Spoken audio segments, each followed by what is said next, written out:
ചെടി ഒരു 6 അടി പൊക്കമൊക്കെ വരുന്ന സമയത്ത് നല്ല സ്ട്രോങ് ആയിട്ടുള്ള ഒരു പന്തൽ കെട്ടി അതിലേക്ക് പടർത്തി വിടണം. പന്തൽ എപ്പോഴും നല്ല സ്ട്രോങ് ആയിട്ടുള്ളത് വേണം. കാരണം മുന്തിരി എന്ന് പറയുന്നത് ദീർഘകാല വിളവ് തരുന്ന ഒരു ഫ്രൂട്ടാണ്. അപ്പോൾ നല്ലൊരു പന്തലിട്ട് കൊടുക്കാനായിട്ട് നമ്മൾ ശ്രദ്ധിക്കണം. പന്തലിലേക്ക് പടർന്നു വളരാനായിട്ട് തുടങ്ങുന്ന സമയത്ത് ചെടിയുടെ തലപ്പ് നുള്ളിക്കളയണം. പിഞ്ചിങ് എന്നാണ് ഇതിന് പറയുന്നത്.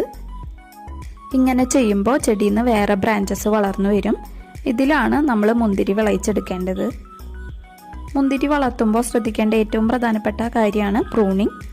അല്ലെങ്കിൽ ചെടി നല്ല നീട്ടത്തിൽ വളർന്നു വരും, കായ്ഫലം ഉണ്ടാവില്ല. അതുപോലെ എന്നും ചെടി നനച്ച് കൊടുക്കുക.